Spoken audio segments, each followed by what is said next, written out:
नमस्कार, आप सभी का बहुत बहुत स्वागत है। आप देख रहे हैं प्राइम टाइम शो। मैं हूं परवीन शेख। महाराष्ट्र में करारी हार से महाविकास अघाड़ी में पहले ही बड़ा तूफान आया हुआ है। इस बीच एक और खबर ने अघाड़ी की कमर तोड़ के रख दी है। इस सनसनीखेज खबर से उद्धव के नेताओं का पाला बदलना शुरू हो चुका है। खबर यह है कि अब उद्धव ठाकरे कभी भी अपने परिवार के साथ देश छोड़कर जा सकते हैं। दरअसल उद्धव ठाकरे की एमवीए छोड़ने की खबरों पर रामदास कदम ने कहा कि एक दिन ऐसा भी आएगा जब वो रात 2 बजे अपने परिवार को लेकर देश छोड़कर भाग जाएंगे। रामदास कदम ने उद्धव ठाकरे पर आरोप लगाया कि उन्होंने शिवसेना संस्थापक बाला साहब ठाकरे की विचारधारा का अपमान किया, इसलिए अब उद्धव ठाकरे को यहां पर मुंह छिपाकर घूमना फिर रहा है। शिवसेना नेता के इस बयान के क्या हैं सियासी मायने? क्या वाकई उद्धव ठाकरे पूरी तरह से टूट चुके हैं? क्या उन्हें अब बीएमसी चुनावों में भी हार का डर सता रहा है?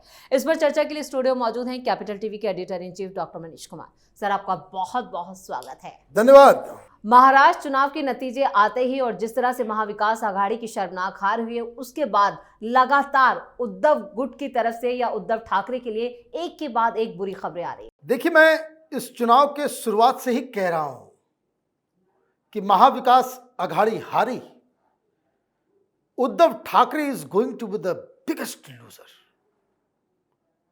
वो पार्टी एक जैसा नहीं रह पाएगी। अभी 20 है ना, 3-4 महीने इंतजार कर लीजिए। लोगों को सफोकेशन हो रहा है। उद्धव ठाकरे गलत सलाहकारों से घिरे हुए हैं। 2 जगह मीटिंग हो चुकी। एक तो आज कांग्रेस पार्टी की सीडब्ल्यूसी बैठक हुई है। बड़ी इंटरेस्टिंग खबर आ रही है। राहुल गांधी गए, प्रियंका गई, बीच मीटिंग से उठ के चली आई। गए, डांटा डपटा, सारे लोगों को जिम्मेदार बताया और वहां से उठ के दोनों भाई बहन चले आए और छोड़ दिया मल्लिकार्जुन खड़गे को जो समझाना है समझा लो। और उन्होंने जो समझाया, उद्धव ठाकरे की नींद उड़ जाएगी, क्योंकि ठीकरा फोड़ दिया गया है उद्धव ठाकरे के ऊपर। मातोश्री में बैठक होती है, वहां भी सारे लोग कहते हैं कि भाई ये आपका डिसीजन खराब था। भाई शिव सैनिकों से पूछ के तो आप कांग्रेस के गोद में नहीं बैठे। तो कांग्रेस भी कह रही है तुम जिम्मेदार। शिवसेना के अपनी पार्टी के लोग इनडायरेक्टली कह रहे हैं आप जिम्मेदार। तो क्या होगा ये?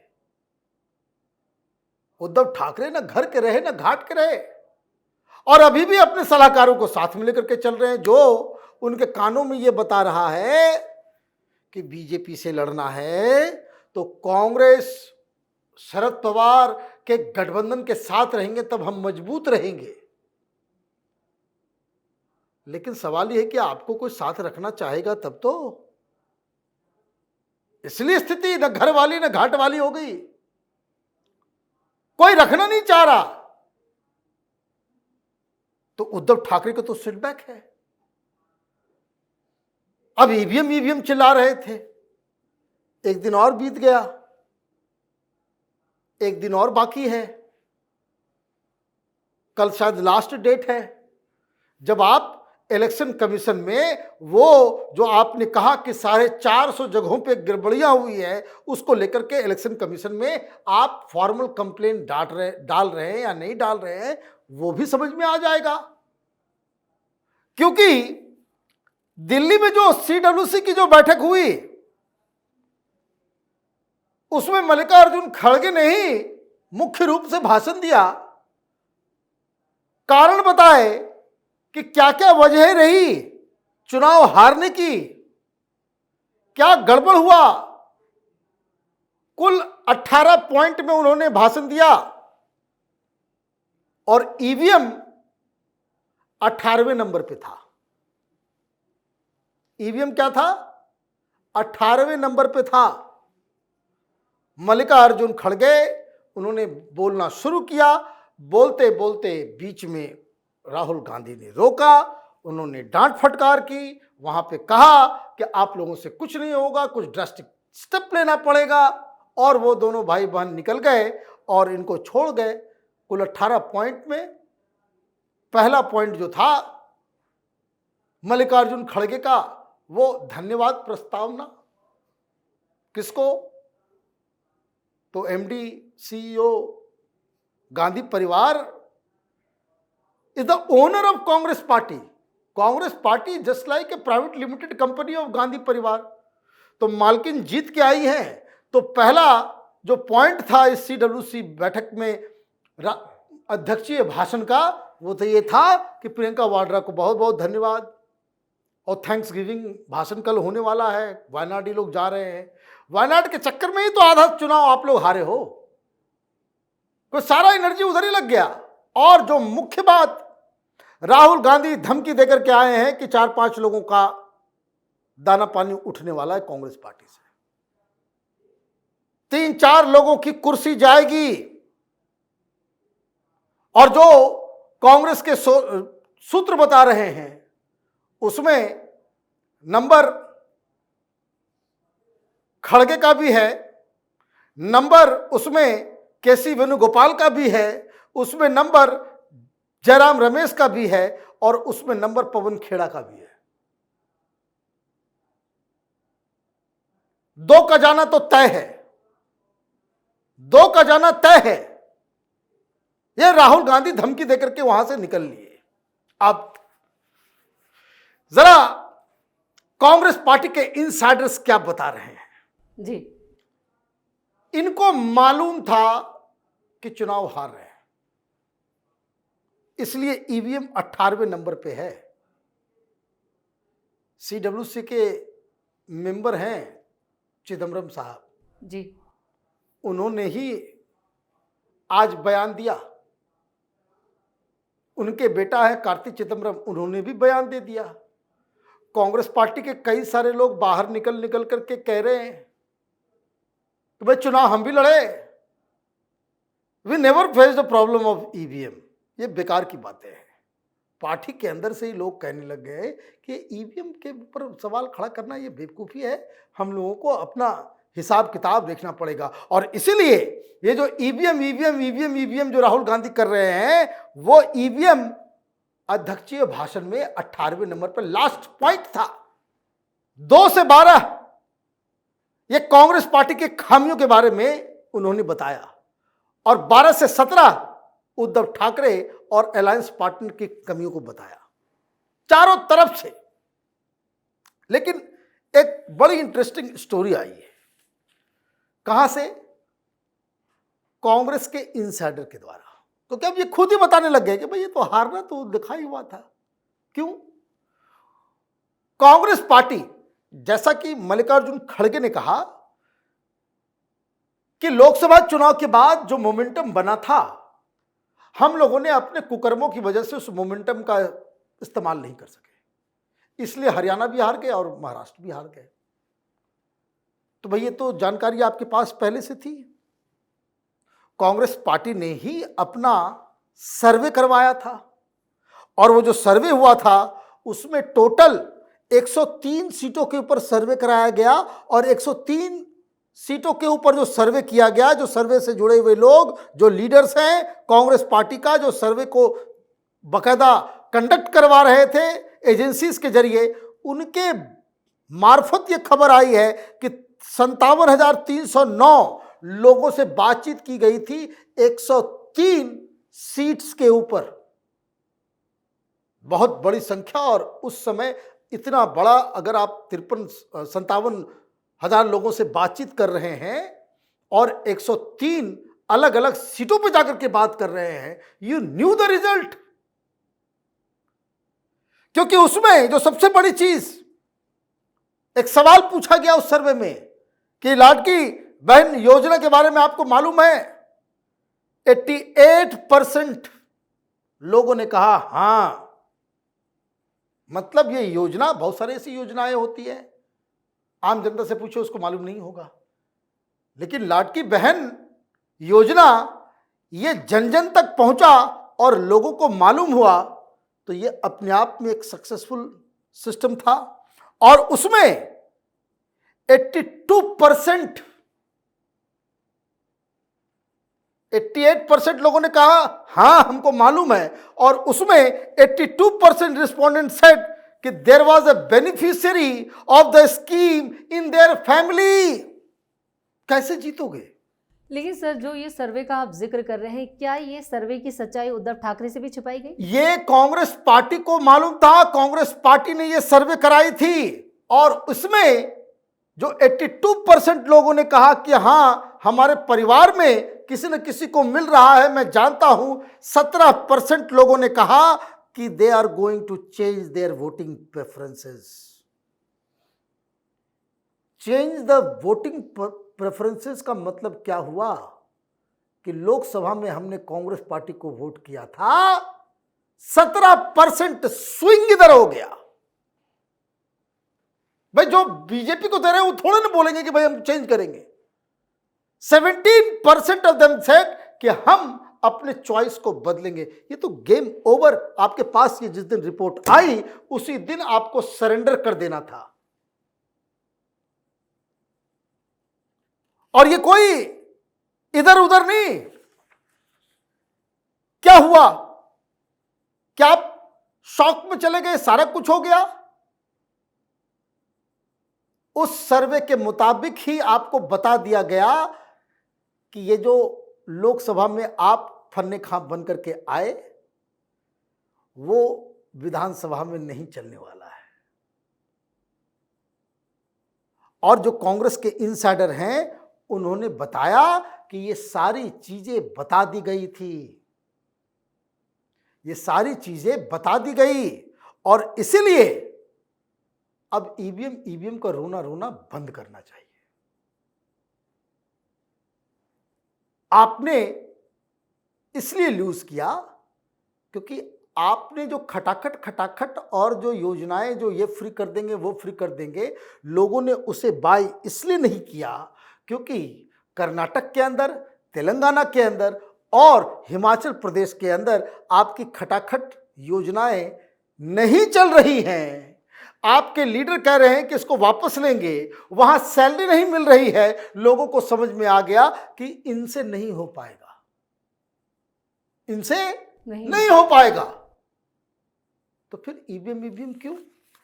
और उसका नतीजा है क्योंकि उनको मालूम है हकीकत, इसलिए ईवीएम जो है वो एक बहाना के रूप में सामने लाया गया कि ताकि ये मामला राहुल गांधी के सिर पे ना आए कि राहुल गांधी हार गए। और उद्धव ठाकरे ने भी बड़ा कन्वीनियंटली ये कह दिया कि भाई ईवीएम की वजह से आ रहे हैं कि ताकि कोई ये ना कहे भाई उद्धव ठाकरे हार गए। ठीक, अब कांग्रेस की तरफ से क्या क्या कहा गया? उन्होंने कहा कि बहुत बयानबाजी हुई, हम कंट्रोल नहीं कर पाए एमवीए को, मुख्यमंत्री का रेस लगा हुआ था, हमारे लोग बिना परमिशन के बयान दे रहे थे और उद्धव ठाकरे वाले भी वो बयान दे रहे थे, तो हमको इस तरह के अलायंस पार्टनर के साथ कोऑर्डिनेशन रखना चाहिए था। सबसे बड़ी चीज अलायंस के ऊपर जो कांग्रेस पार्टी के सीडब्ल्यूसी में जो बताया गया वो ये कि इनफ, हम इंडिया बचाने के चक्कर में अपने हाथ पैर नहीं काट सकते। सॉरी, ये गठबंधन को बचाने के चक्कर में कांग्रेस पार्टी अपने आप को बर्बाद कर लेगी, इस पॉलिसी से हमको अब मुक्ति चाहिए। तो वहां दीपक बाबरिया भी बैठे हुए थे, वो बाहर आकर के बोल दे कि सीडब्ल्यूसी का फैसला हो गया, इस केजरीवाल के साथ अब नहीं जाना है, केजरीवाल के साथ कोई गठबंधन कभी भी फ्यूचर में नहीं करना है। जो लोग हमें नुकसान पहुंचाते हैं उससे हमें रिश्ता नहीं रखना है। उद्धव ठाकरे, केजरीवाल, ममता बनर्जी, ये सब उसी लिस्ट में आ गए हैं। तो वो क्या करेंगे उद्धव ठाकरे? आपके संजय राउत चिल्ला रहे हैं कि शेरनी आ गई, शेरनी आ गई, चमचागिरी में आप प्रियंका वाड्रा के हैं, और मीटिंग में वहां पे कांग्रेस पार्टी बोल रही कि नहीं भाई इसको साथ नहीं रखना, ये तो पनौती हो गया, इसको हटाओ। 18वां पॉइंट था ईवीएम, ये ध्यान रखिए। अगर सिर्फ ईवीएम की वजह से हारे होते तो वो पहला पॉइंट होना था। क्या क्या कहा गया? कांग्रेस लीडर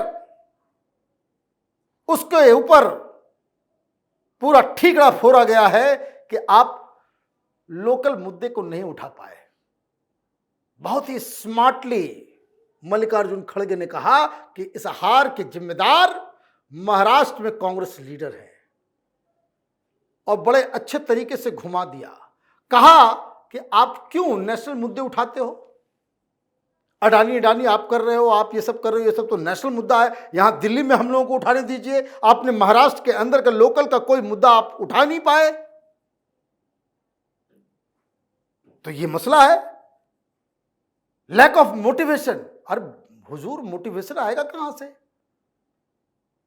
मोटिवेशन कैसे आएगा? आप इंडी गठबंधन के चक्कर में आप सीटें जो है अपने लोगों को, अपने गठबंधन के लोगों को आप बांटते रहोगे। भाई मोटिवेशन तो तब आता है जब 160 सीटों पर लड़ते हैं बीजेपी की तरह, डंके की चोट पर। डंके की चोट पे। भाई हम सबसे बड़ी पार्टी है, बड़े भाई हैं, हम लड़ेंगे। पूरे मुंबई में दो तीन जगह छोड़ करके कांग्रेस पार्टी का होर्डिंग कहीं नहीं था, राहुल गांधी का पोस्टर नहीं था। भाई 288 में 103 आप लड़ रहे हो, 103 सीटों के ऊपर कांग्रेस पार्टी नजर आई, बाकी कहीं राहुल गांधी का फोटो भी था क्या? कैसे मोटिवेशन आएगा? चले गए सब, दे दिए जाकर के वोट बीजेपी को, ट्रांसफर हो गया। और एक बात इनको समझ में नहीं आती कि बीजेपी तो उस तरह की पार्टी है कि एक बार जो वोट देने आ गया फिर उसको बहुत मुश्किल से वो निकलता है। बीजेपी का वोट बैंक जो परमानेंट काडर वोट है वो हिलता डुलता नहीं है। बुरे बुरे हालत में भी वो अपने वोट बैंक को वो बचा ले जाते हैं। तो मोटिवेशन नहीं है, लोकल इशू नहीं उठाया, लैक ऑफ यूनिटी। भाई ताली तो दोनों हाथ से बजेगी, यूनिटी नहीं है। आपने क्या किया? कांग्रेस पार्टी के लिए लड़ रहे थे ना नाना पटोले कि ज्यादा से ज्यादा सीटें आ जाए। उस समय आपने कह दिया नाना पटोले को फोन करके, शट अप, तुम चुपचाप बैठो, थोराट जाकर के बात करेंगे। आपने मीटिंग से ही बाहर कर दिया उनको। कहां से मोटिवेशन, कहां से लीडरशिप, कहां से क्या होगा? तो कुल मिलाकर के 3 चीजें हुई जी। एक, इस हार के जिम्मेदार राहुल गांधी प्रियंका वाड्रा नहीं है। ऑब्वियस सी बात है, यही फैसला होना था। दूसरा कि अब हम कॉम्प्रोमाइज करने के मूड में नहीं है, दिल्ली में हम अब अकेले लड़ेंगे। और तीसरा, ये महागठबंधन, ये जो महाविकास अघाड़ी है, उससे हम रिश्ता तोड़ेंगे, उद्धव ठाकरे को thank you tata bye bye कहेंगे। ये CWC की मीटिंग में आज हुआ है, लेकिन सवाल घूम फिर के वहीं पे आ जाता है। अब उद्धव ठाकरे क्या करेंगे जब कांग्रेस आपको साथ में ले नहीं रही है, पार्टी के अंदर बवाल चल रहा है? तो आपके जो एडवाइजर्स हैं ना, जिन्होंने आपको गलत सजेशन दे देकर वहां से यहां पहुंचा दिया, वहां से यहां पहुंचा दिया, बैठ के 5 मिनट इत्मीनान से उद्धव ठाकरे को सोचना चाहिए कि अगर आप कांग्रेस से हाथ नहीं मिलाए होते, आज आपका सुपुत्र, उसको बड़े शान से आप कहते कि जाओ मुख्यमंत्री बनो। क्यों? क्योंकि आप पिछली बार उस पोजीशन में थे कि इतना सब कुछ होने के बाद आप ये कहते कि ठीक है, इस बार देवेंद्र फडणवीस को मुख्यमंत्री बना दीजिए, लेकिन अगली बार के लिए जो है हमारे बेटे को भी चांस दीजिएगा।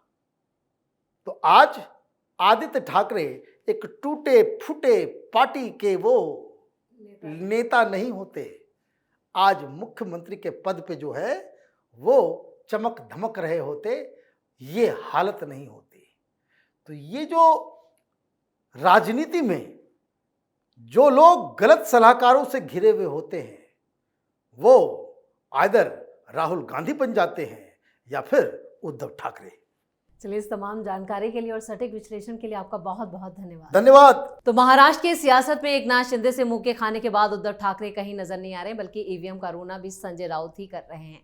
आगे की राजनीतिक लड़ाई के लिए भी उद्धव तैयार नहीं दिख रहे। ऐसे में आदित्य ठाकरे की सियासत भी हाशिए पर आ चुकी है। उद्धव की खामोशी इन कयासों को और बल दे रही है। ऐसे में अब खुद उद्धव ठाकरे को आगे ना आना हो, नहीं तो उनके बारे में और भी कई बातें जो हैं उस पर लोगों का भरोसा जो है वो उठता जाएगा।